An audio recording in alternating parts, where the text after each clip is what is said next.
तो hello and welcome everyone, मैं हूं डॉक्टर विश्वजीत, फिजिकल थेरेपिस्ट। आज की इस वीडियो में हम पार्किंसन के बारे में डिस्कस करेंगे। तो चलिए शुरू करते हैं वीडियो को बिना किसी देर के। तो पार्किंसन डिसऑर्डर एक बहुत ही ज्यादा कॉमन न्यूरोलॉजिकल डिसऑर्डर है जिसमें मूवमेंट इफेक्ट होता है, जिसके साथ बैलेंस और कोऑर्डिनेशन, साथ ही साथ स्पीच और मेमोरी भी इफेक्ट होती है। अब ये होता कैसे है? हमारे ब्रेन में एक पार्ट है बेसल गैंग्लिया, जिसका काम है मोटर फंक्शंस। जब ये बेसल गैंग्लिया काम करना बंद कर देता है तब पार्किंसन की इजाद होती है। अब सवाल ये है कि बेसल गैंग्लिया काम करना क्यों बंद करता है? तो बेसल गैंग्लिया के पास है सब्सटेंशिया नाइग्रा, जिसमें कुछ न्यूरॉन्स हैं, और वो न्यूरॉन्स एक न्यूरोट्रांसमीटर सिक्रीट करते हैं जिसे कहते हैं डोपामिन। जब वो न्यूरॉन्स का डेथ हो जाता है, जब वो डोपामिन सिक्रीट नहीं कर पाते, तब बेसल गैंग्लिया काम करना बंद करता है। अब सवाल यह है कि वो न्यूरॉन्स मरते कैसे हैं? इसका कोई रीजन अभी तक पता नहीं चला है। लेकिन जब एक पार्किंसनियन ब्रेन की ऑटोप्सी की गई तब हमें वहां कुछ न्यूरॉन्स में कुछ पार्टिकल्स मिले जिन्हें लुई बॉडी कहा गया। क्या ये लुई बॉडी ही रीजन है पार्किंसन कराने का, या कोई दूसरा रीजन है? ये अभी भी रिसर्च चल रही है, इसका कोई पुख्ता सबूत अभी तक मिला नहीं है। अब इसकी इटियोलॉजी क्या है, यानी कि ये होता कैसे है? हालांकि जो मैंने बताया कि इसका कोई पर्टिकुलर रीजन नहीं है, अननोन रीजन है कि होता कैसे, लेकिन ये माना जाता है कि शायद ये जेनेटिकल हो सकता है या फिर कोई एनवायरमेंटल कंडीशन हो सकता है। अगर कोई रिपीटेड हेड ट्रॉमा हुई, अगर कोई साइकेट्रिक ड्रग यूज हुआ, या फिर कोई टॉक्सिन्स। चलिए अब बात करते हैं इसके कार्डिनल फीचर्स के बारे में। इसके 4 मेन कार्डिनल फीचर्स हैं। पहला, ब्रेडिकाइनेसिया, यानी कि स्लो इन स्पीड। पेशेंट की, पार्किंसनियन पेशेंट की स्पीड घट जाती है, चलने, उठने, बैठने, बात करने, हर एक चीज की स्पीड घट जाती है। दूसरा फीचर है रिजिडिटी। इनका हाथ इतना टाइट हो जाता है, कोई भी लिम्ब, सिर्फ हाथ का मैं एग्जांपल ले रहा हूं, कोई भी लिम्ब टाइट हो जाता है जो मूवमेंट कराने में दिक्कत आती है। अब रिजिडिटी क्या है?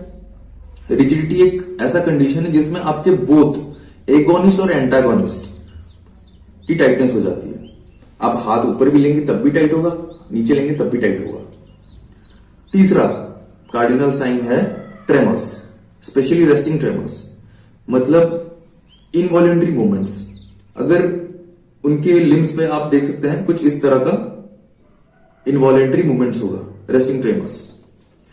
चौथा है इम्बैलेंस। इसमें क्या होता है कि पेशेंट अपना बैलेंस बना नहीं पाता, बॉडी इंस्टेबल रहती है हमेशा। तो अब इसके फर्दर फीचर्स क्या है? तो फर्दर फीचर्स हैं, एक मास्क लाइक फेस। उनका चेहरा मास्क जैसा बन जाता है जिसमें कि कोई एक्सप्रेशंस वगैरह आपको नहीं दिखेंगी, एक्सप्रेशंस कम दिखती है। दूसरा है माइक्रोग्राफिया। माइक्रो यानी कि छोटा, ग्राफिया यानी कि राइटिंग। इनका राइटिंग बहुत छोटा हो जाता है, जब ये लिखते हैं तो बहुत छोटी छोटी राइटिंग से लिखते हैं, साइज बहुत छोटा होता है। तीसरा है वॉइस। इनका वॉइस बहुत स्लो हो जाता है, जब ये बात करते हैं तो वॉइस वॉल्यूम बहुत कम आती है। चौथा है आपका कॉन्स्टिपेशन। आपको पार्किंसन पेशेंट में कॉन्स्टिपेशन एक कॉमन प्रॉब्लम दिखेगी, क्योंकि हालांकि इनका मोटर फंक्शन कम हो जाता है, यानी कि कुछ मूवमेंट्स वगैरह भी कम हो जाती है। अब हमें ये पता है कि हमारे इंटेस्टाइन में पेरिस्टाल्टिक मूवमेंट्स होती हैं, जो बावल मूवमेंट होती है, पेरिस्टाल्टिक मूवमेंट वो होती है। अब ये भी स्लो हो जाने के कारण इन पेशेंट्स में कॉन्स्टिपेशन देखना आम बात है। उसके बाद आता है आपका कॉग्निशन, यानी और कोई भी साइकेट्रिक प्रॉब्लम्स। इसमें स्पेशली डिमेंशिया आप देख सकते हैं, जो कि होता है मेमोरी लॉस। एक और साइन है जिसे है, जो कि मेन साइन है, वो गेट, यानी कि वॉकिंग पैटर्न। इन पेशेंट्स में गेट कैसा होता है, चलिए मैं आपको डेमोन्स्ट्रेट करके दिखाता हूं।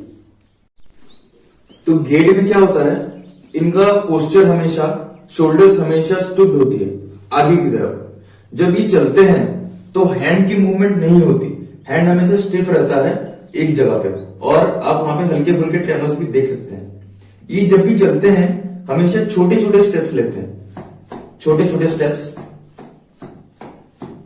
और स्टूप्ड पोस्चर के साथ। ये होता है पार्किंसनियन गेट।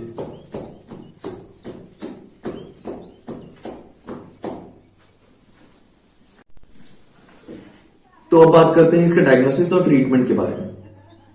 डायग्नोसिस में कुछ क्लिनिकल साइंस एंड सिम्टम्स देख के ही क्लिनिशियंस पता करते हैं कि ये पार्किंसन है। अब अभी ट्रीटमेंट कैसे की जाती है, इसमें हम कुछ ड्रग्स देते हैं, कुछ मेडिकेशंस दी जाती हैं इन पेशेंट्स को, जैसे कि आपका हो गया एंटी डिप्रेसेंट, क्योंकि ये पेशेंट्स ज्यादा डिप्रेशन में ही रहते हैं। एंटी ट्रेमर दी जाती है ताकि उनकी इनवॉलेंट्री मूवमेंट्स ना हो ज्यादा। इनको डोपामिन प्रोमोटर्स दी जाती है, जैसे हमने बात डिस्कस की इस बारे में कि डोपामिन का लेवल बहुत घट जाता है, तो इसमें हम डोपामिन प्रोमोटर्स देते हैं। हम इनको कुछ कॉग्निटिव एनहांसिंग मेडिकेशंस भी देते हैं, जिसमें उनका मेमोरी लॉस भी ज्यादा ना हो, डिमेंशिया तक वो ना जाए चीजें। और हम हमेशा इनको प्रिस्क्राइब करते हैं, सजेस्ट करते हैं एक्सरसाइजेस के लिए। एक्सरसाइजेस से क्या होगा कि क्वालिटी ऑफ लिविंग बढ़ जाती है पेशेंट्स की इन केसेस में। और हम इनमें एक चीज देखते हैं, एट्रोफी, मसल एट्रोफी एक चीज है, यानी कि मसल लॉस। ग्रेजुअली धीरे धीरे इन केसेस में मसल लॉस होनी शुरू हो जाती है। जब तक हम एक्सरसाइज कर रहे होते हैं तो हमें मसल लॉस या फिर एट्रोफी नहीं होती। तो इन सारी चीजों को हम ध्यान रखते हैं हमेशा पार्किंसन की ट्रीटमेंट, डायग्नोसिस और वो कैसे होता है इन चीजों में।